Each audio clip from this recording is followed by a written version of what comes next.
It's always so loud when they tell us that. So let me share the screen here and we'll just jump in. If other people join us, then that will be fine. So I was going to kind of ask to get started kind of what your comfort level is, but you've already shared that a little bit with me. Any other questions that you want answered today besides just the grading, automatic grading? I don't have anything else, no. Okay. All right, awesome. So the recording is started. So just so you're aware, feel free to turn on your camera if you want to, but if you don't want to be recorded, you don't have to.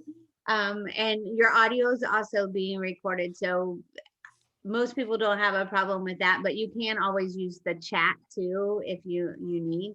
But I am Deb Atchison, so I'm in the Dallas area. Where are you located?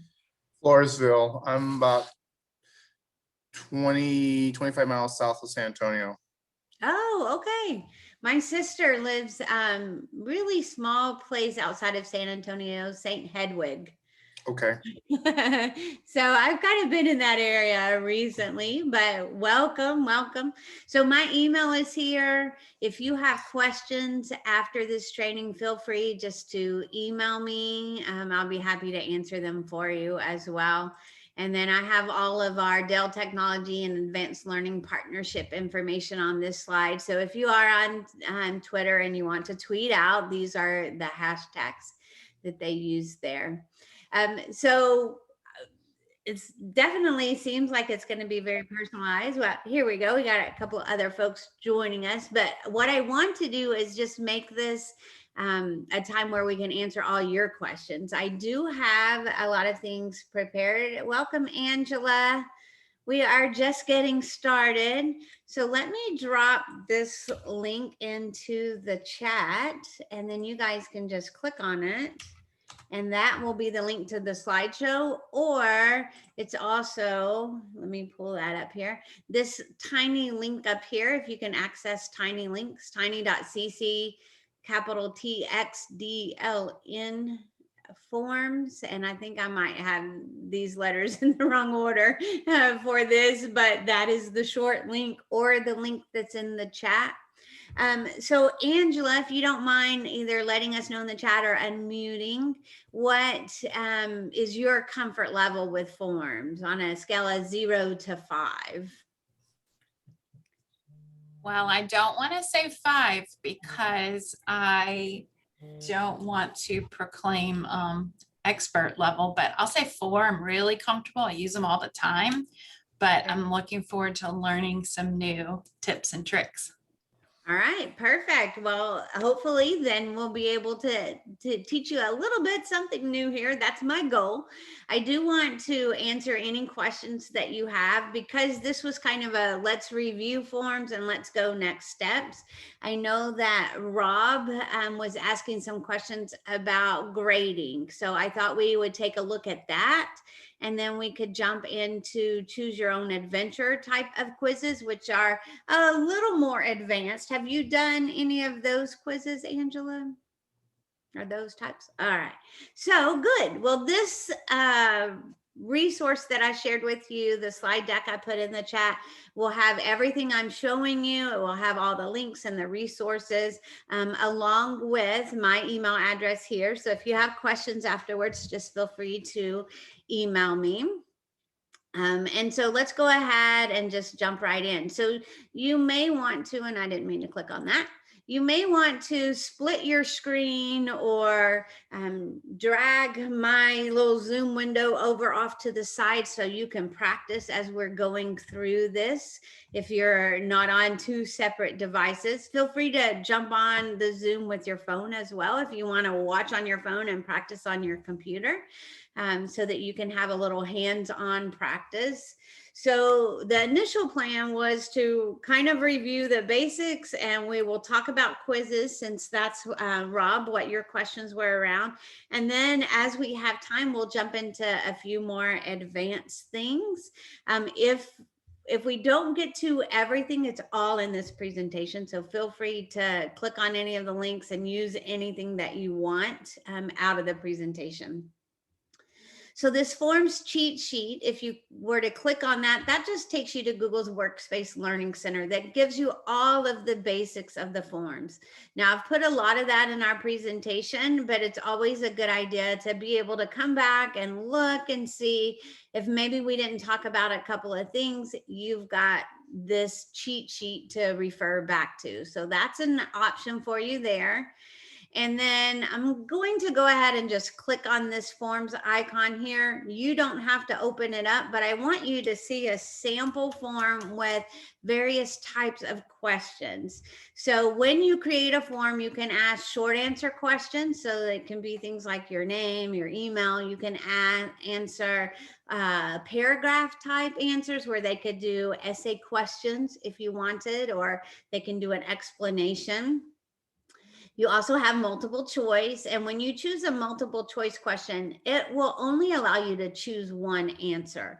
So if you want to do a question like this, what kind of candy do you like? And you want them to be able to choose several, then you would want that to be a checkbox question. So I can, check all the kinds of things I like or don't like. Then you also have questions you can ask on a scale. So on a scale of 1 to 5, where do you fall? So if you're doing, virtual learning with your students, how is your day going so far? On a scale of 1, I should stay in bed. 5, it's the best day ever. You can ask those kinds of questions. And you can also ask a question that's like a multiple choice grid. So here I would say, how familiar are you with all these Google products? And you could say for Google Docs, well, I could teach a class on it, but Google Slides, only this. But again, because it's multiple choice, it lets you choose one answer. Okay.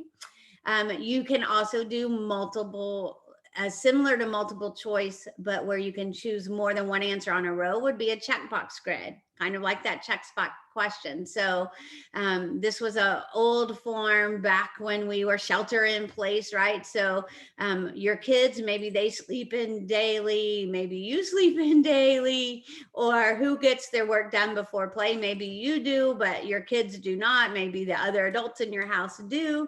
So because it's a checkbox grid, you can have more than one answer on a line. You can ask date and time questions. You can ask drop-down questions. So all of your answer choices are here.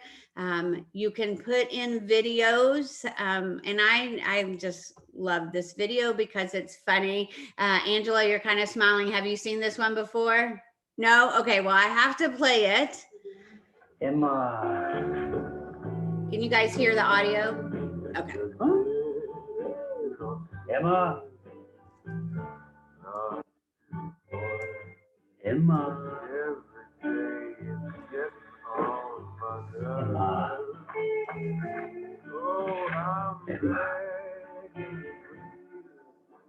Emma. I don't know. That just cracks me up. So not that you would put that video in any of your forms for your students, but you can insert videos and then you can ask questions about them later. So in that video, who do you relate more with, the husband or the wife? And welcome, Maria. I'm going to drop the link to the slideshow in the chat. So you have that if you need that as well. So we were just going over the different types of questions. Now, if I were to, there are a couple of questions that aren't here. And one of those, Rob, is something you asked about. So if I just start a new form, I'm just going to do that real quickly. And then I'll give you guys some practice time as well. But some of the other types of questions I can put in, which were not in that form, is I can do a file upload. So this, Rob, is what you were asking about. If I do a file upload question, it's first going to say, now that file is going to be uploaded into your Google Drive. So if I'm having them take a picture of angles that they see in their house or whatever, and I want them to upload those pictures, then those are going to be uploaded into my drive. They're going to have to be signed in. Signed in to their account to be able to do that. So if I say, yes, I want to do that and continue, now I have a couple of options. So I can say I only want certain kind of files. So if I said take pictures, I could say I only want images. Okay. Or if I know I want them to upload a video, they took a short video of something around their home or whatever, then I can choose that. And you can choose how many number of files they would want to upload and what that maximum file size is. So once you've added that question, it's going to create a new folder in your drive, and all of those things the students upload will be in that folder. Okay, so if I preview this file, so this is what it's going to look like to my participants. Of course, I would have the question or the instructions of what they need to upload. They would click on the add file button and they would go find that picture file wherever it may be, or whatever they want to upload. Okay, so that's what it would look like for the participants. And then this is what it would look like for you. The Got only it. other, go ahead. No, that's perfect. I understand what you're saying. I'm given criteria. I'm given a way to input, but I have to specify what type of input that they can put in. Yes. Now, if you don't care what kind of file they put, you can just turn that off and they can put any kind of file. But if you Gotcha. want to be specific, then you can turn that on and choose what kind of file you want. But if you don't slide that over and pick something, they can upload anything. Good question. And then when I go to the other questions, the other things, there was one more I thought that we didn't look. Nope, we covered all those other kinds of questions. So we are good on that. Any questions from the group about the types of questions you can ask on a form?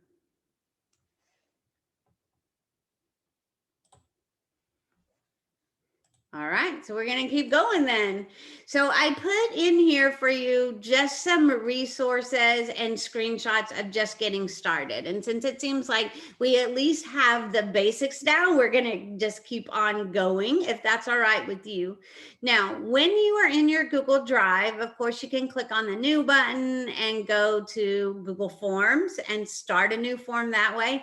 Or if you see up here in purple, you can just type into your Google browser form.new or forms.new, and it will automatically start a form for you, which is what I did when I just started that last sample form.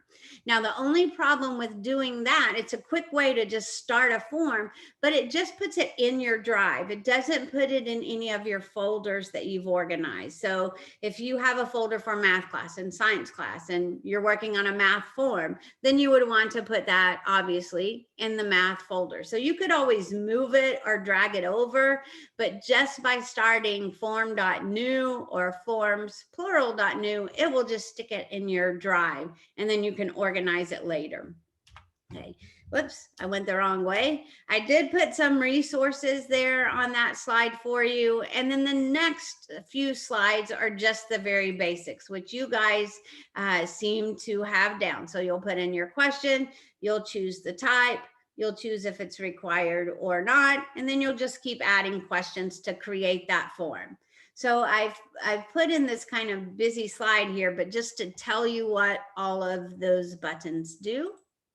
But I want to keep going through all of these. So I've kind of given you all the basics here. As you work through, you can see about changing the design of the form, what's on the top banner, any of those basic questions that we have before we just jump into quizzes. All right. So now what we were going to talk about, this was a question that Rob had, was how do we make our forms self-graded? And we definitely want to do that because it makes it so much easier for us as an educator to not have to grade things automatically. So let's just go ahead and start a new form, if you will. So jump into a new tab and just type in forms.new or form.new. And when I do practice stuff, I just call it delete later. so that I know when I see it in my drive, this is just a practice. I don't have to worry about it. I can just delete it. Right? So what we would do to create a form is we're going to add all of our questions first. So let me just delete this question that I had here. So at the bottom is my trash can. I can delete that. Now, what I would like you to do is just make 2 or 3 quick questions, and let's make a multiple choice or drop down, something other than short answer or paragraph. Let's make it one of these multiple choice, checkbox, or drop down, or even these multiple grid questions. Okay, so I'm just gonna put in a few quick questions. If you want to just go ahead and add a couple of questions with answer choices. Okay, so there's one question. I just put 2 + 2 is what? I'm going to add another question.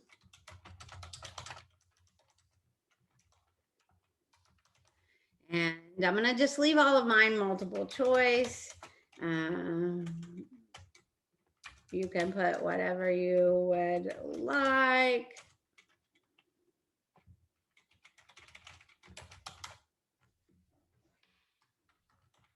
All right. So once you have all of your questions, and this is what's confusing Rob initially when someone creates a form, is they're like, well, how do I say what the correct answer is? And we can't say that initially. So my workflow is I put in all the questions I want to be on my test, and then I go turn it into a quiz. So once you've finished all of your questions, if you go up to the top of your page, there's a little gear icon. Some people say it looks like a flower, but your settings, when you click on settings, you have 3 tabs. So you have a general tab, a presentation tab, and a quizzes tab. So we want to click on the quizzes tab and just say, we want to make this a quiz. So just by sliding that over, it turns into a quiz, and you have the options of what you want the students to get back after the quiz. Do you want them to see their grade as soon as they submit the form, or do you want to say later after you've reviewed? Okay, so either way works fine. If you have short answer questions, paragraph questions, you might want to say later after you review them, and then you would manually go in and change those or grade those types of questions. But if it's all something that can be graded automatically and you want them to get their grade, you can go ahead and send it back. Now, some teachers won't turn their grades in right away because they don't want the classes telling the next class. So it's totally up to you. But then what do you want them to see? Do you want them to see what questions they missed? Do you want them to see the correct answers and point values? So you can decide out of any of that. And then the hardest part to remember, I think, because in Google Drive, we're used to things saving automatically, is to click this save button up here in the top right-hand corner. So we'll click save. Now it's a quiz.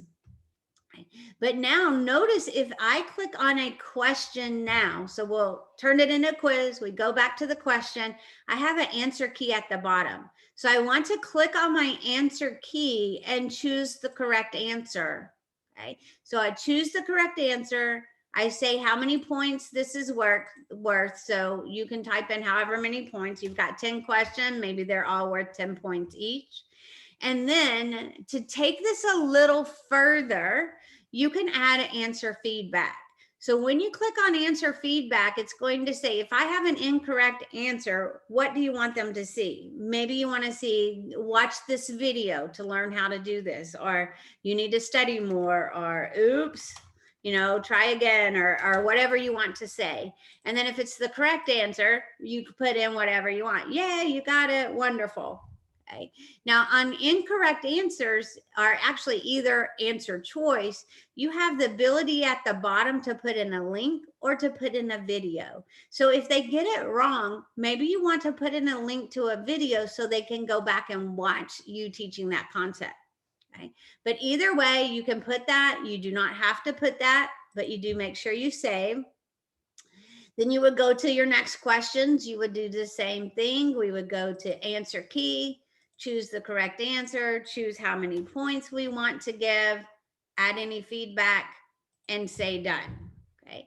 So now I've gone into all of my questions and I've put in an answer key. So if I click on the little eye at the top of the screen, this is what my students would see. So I'm going to answer this one incorrectly, answer this one correctly, and submit. And it's going to come back and say, oh, your response has been recorded. As a student, I can view my score. So because I said show them my answer, but not the correct answer, they can see they missed this question, but it doesn't tell them what the correct answer is. If I selected that, then it would tell them, oh, the correct answer would be 4. And then you can see if you got this one correct and this one incorrect.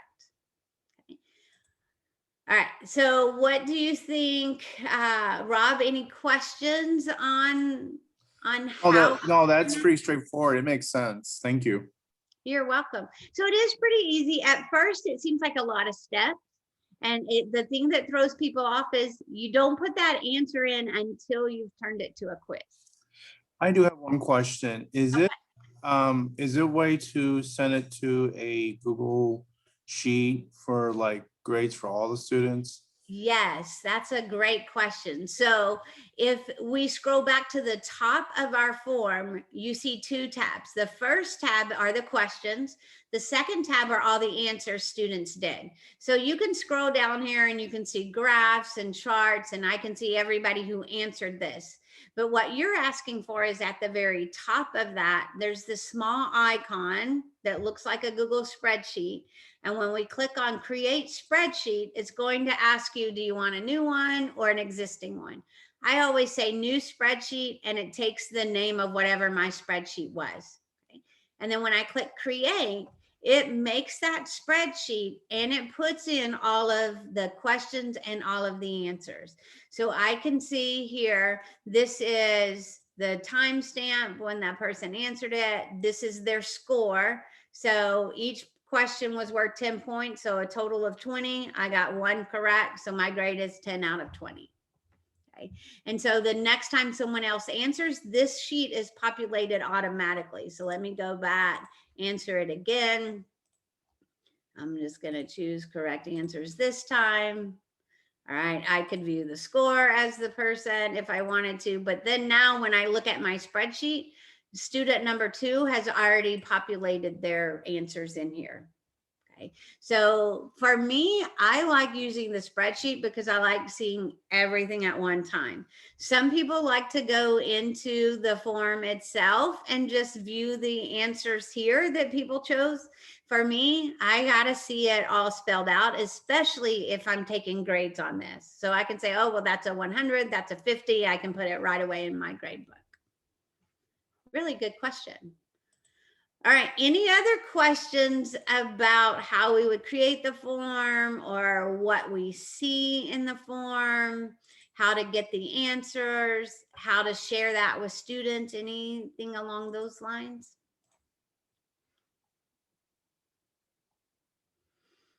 All right, I don't hear them, so please just unmute or throw them in the chat as you have them. And now we're going to talk something more advanced. So those of you that said, I'm a 3, I'm a 4 on forms, this is your chance to tackle something new. But I will tell you, it is a little bit challenging at first. So I've given you kind of everything that you need in the presentation to do this. But what we're going to do now is we're going to create choose your own adventure form. So it's kind of like if you remember choosing your own adventure book, you would read a page and then you get to the end and it'd say, what do you want to do now? Do you want to keep going or do you want to go back? Or, you know, whatever your options are. And you chose, and depending upon what you chose, you flip to that page in the book. Well, we can do the same thing in a Google form, and that's called a branching form or a choose your own adventure. So the way that would work is we would have all of our questions and answers just as normal.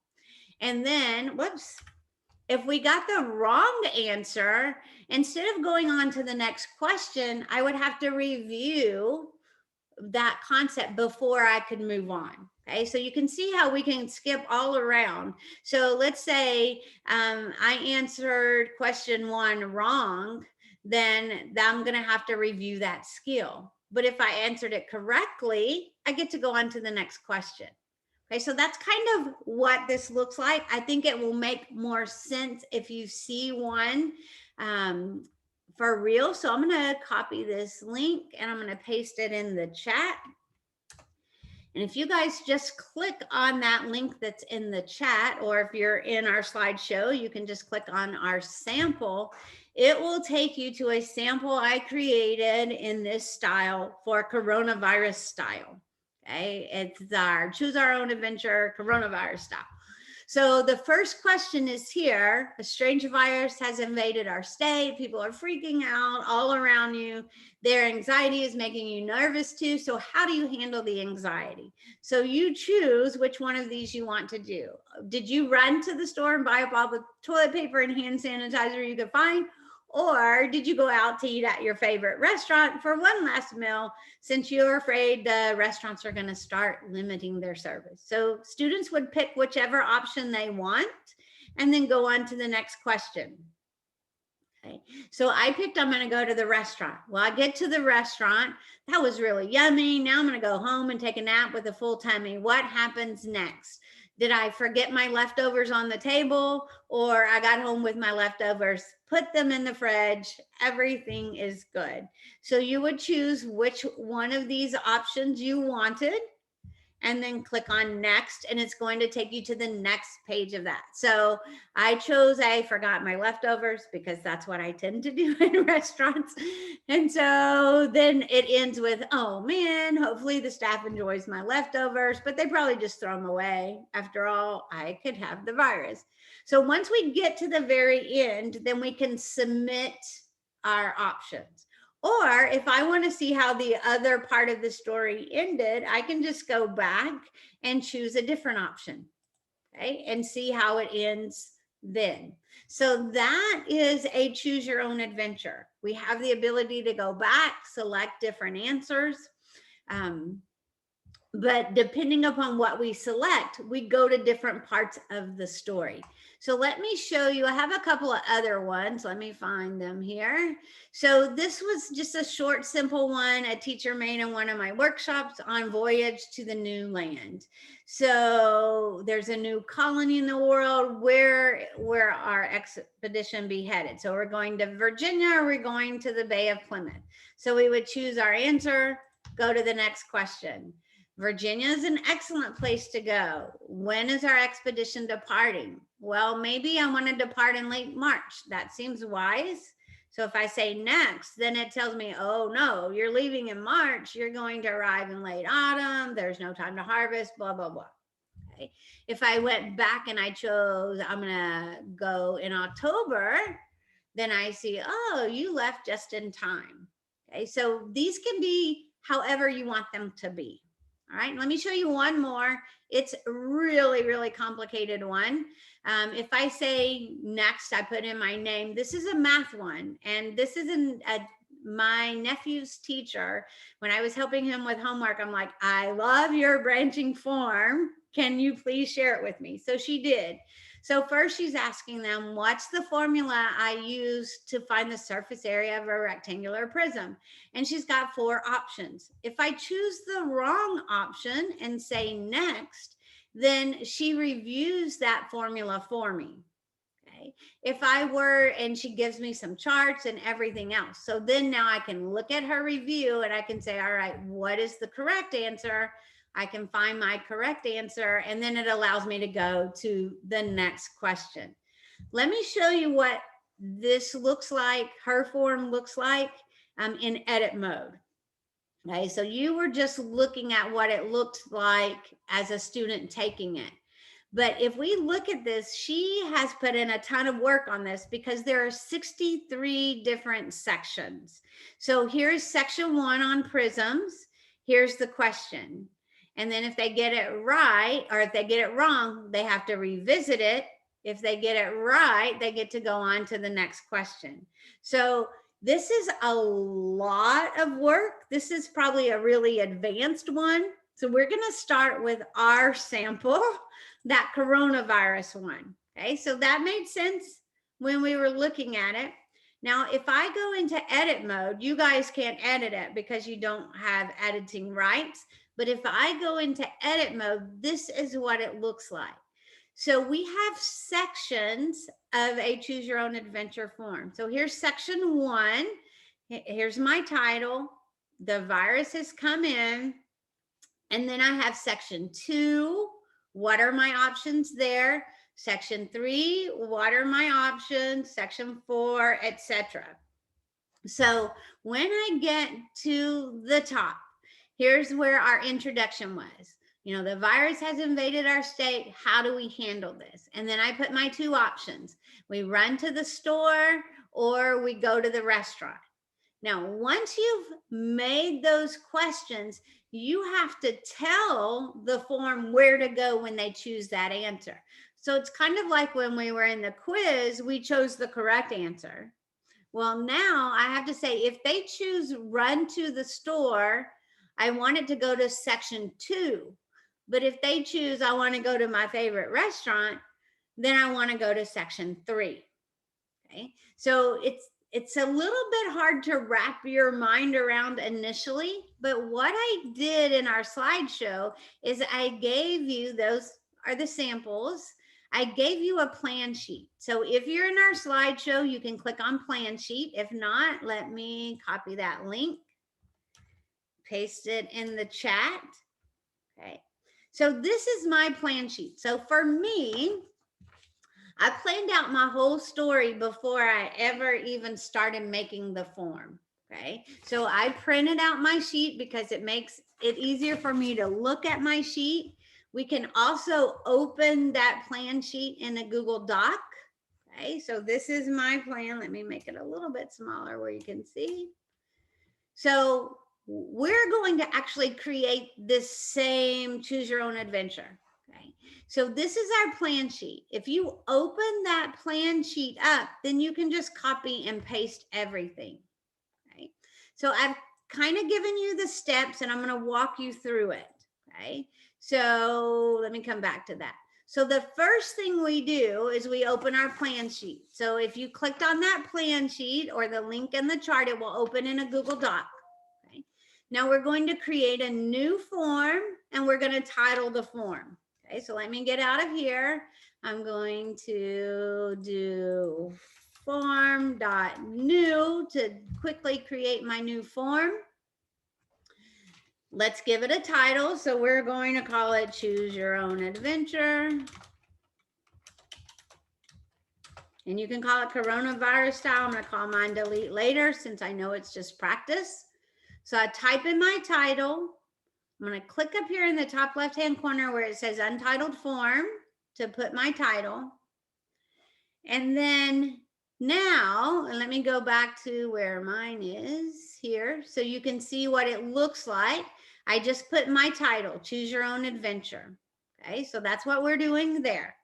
Now, before we put in all our questions, we want to create sections. So we need to create 7 sections. So over here on your toolbar on the right at the bottom, looks like a big equal sign, but that's where we create sections. So let's click there to create 7. So now I have section 1 of 2, section 2 of 2. Let's go ahead and keep clicking that button until we have 7 sections on the page. And you guys stop me if I lose you or it's too confusing. Okay. So now I have 7 sections created and you can title these sections however you want. So if I go back and look at mine, I have section 1, I'm going to put a question under here, but then for section 2, I just called it page 2. Or section 2, because that's what I have on my plan sheet. So that kind of is what makes sense. So let's go to each section and let's call this page 2 or section 2. Okay. Then I'll go to section 3, do the same thing, page 3. all the way down to page 7. So if you're doing this with me, go ahead and title your sections.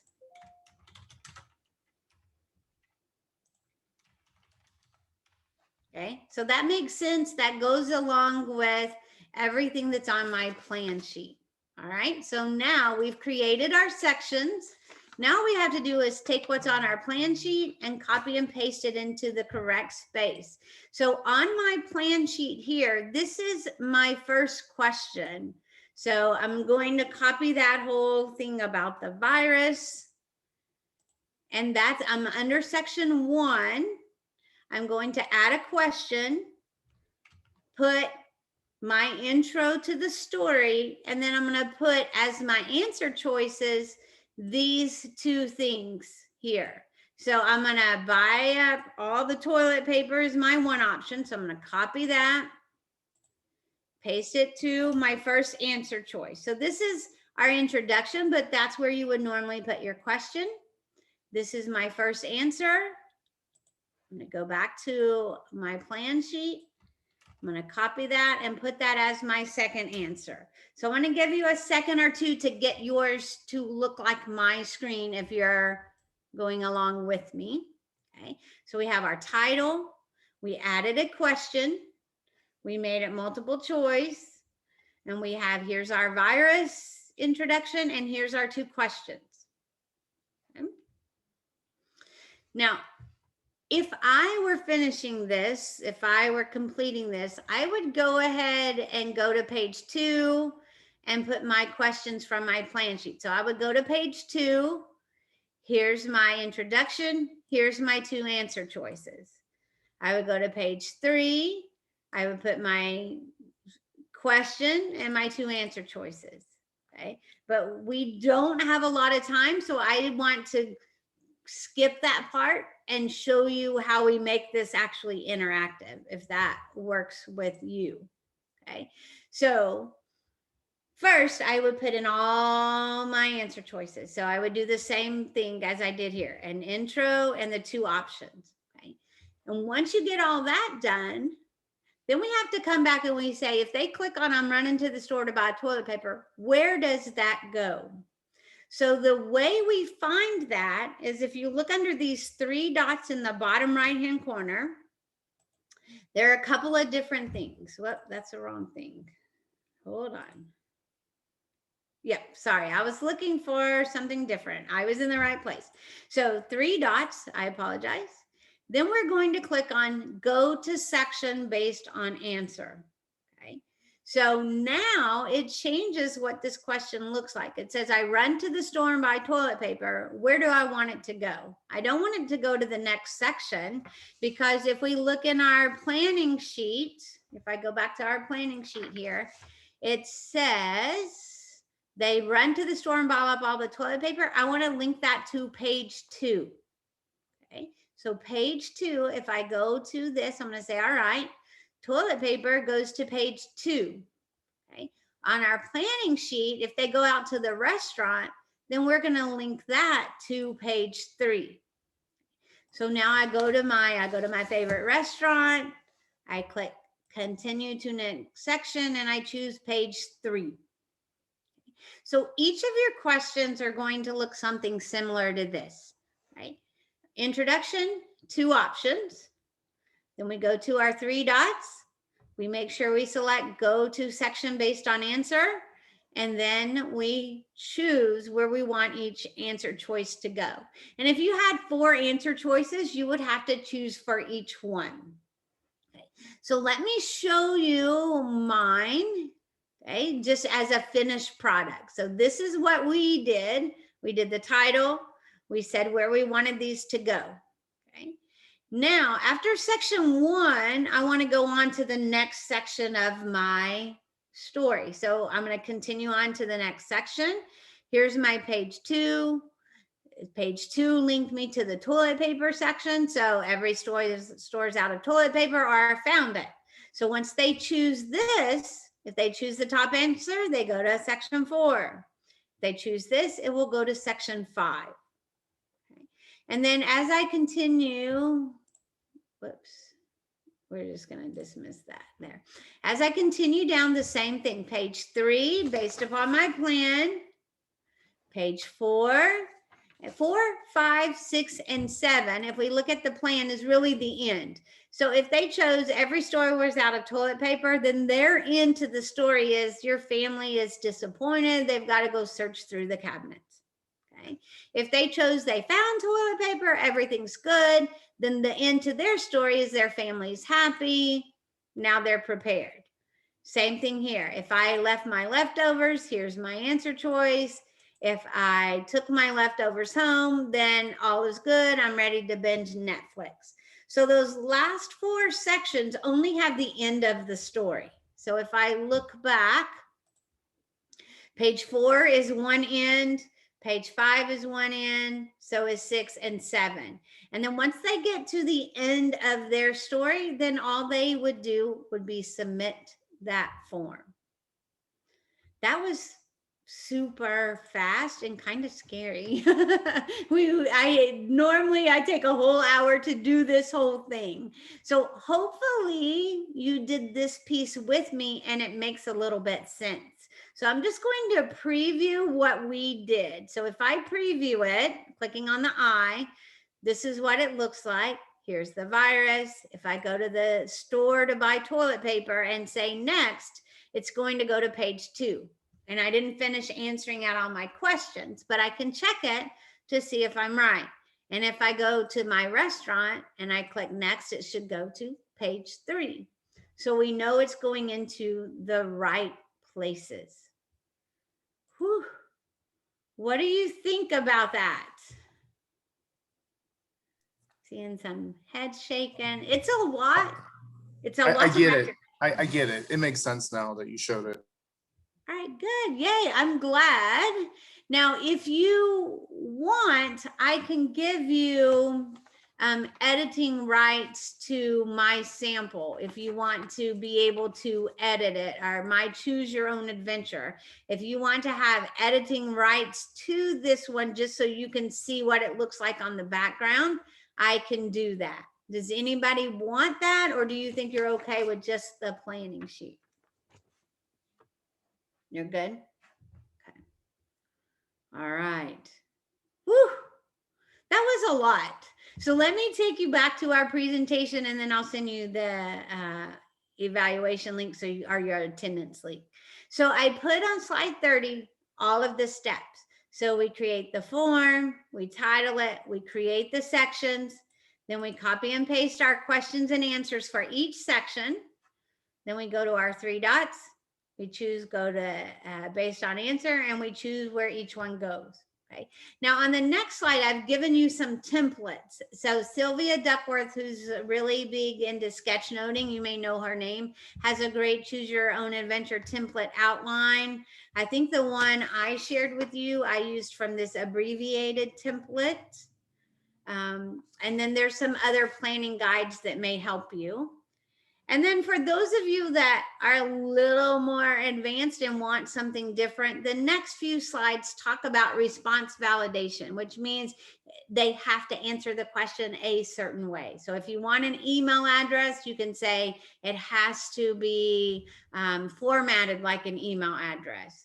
So we don't have time to go over those, but you may want to take a look at those, and maybe some add-ons I've listed here that I use as well. So just some more fun for you to explore. But I'm going to take this link right here because I want you guys to be able to get an attendance certificate. So I'm going to paste that link in the chat. If you're on the slide, you can just click there. That should take you to a form that looks like this, DTLN. And you basically are going to put your information in order to track your attendance. Whew. I feel like that was a lot of information in a short amount of time. But did you guys like get something new or get a question answered? Yes. Good, good, good. Yes, I did. Thank you. And thank you for explaining about the self-grading. Oh, you are very welcome. And I'm going to drop my email address in the chat again. So I know it's on the slideshow. It's also here. So feel free to make a copy of that slideshow. I'm going to drop it one more time, even though it's still in the chat. So my email's there. This again is the slideshow. So feel free to save that to your drive and work through it, or use parts and pieces of it if you're doing trainings as well. All right, that was fast, short, fast, and furious. But thank you guys for joining me. And if you have questions, please don't hesitate to email and let me know. And thanks for joining. 3 out of the 10 on the list, so not too shabby. Thank you so much. You are welcome. And you guys have a great rest of your you. day. Bye, everybody. Bye.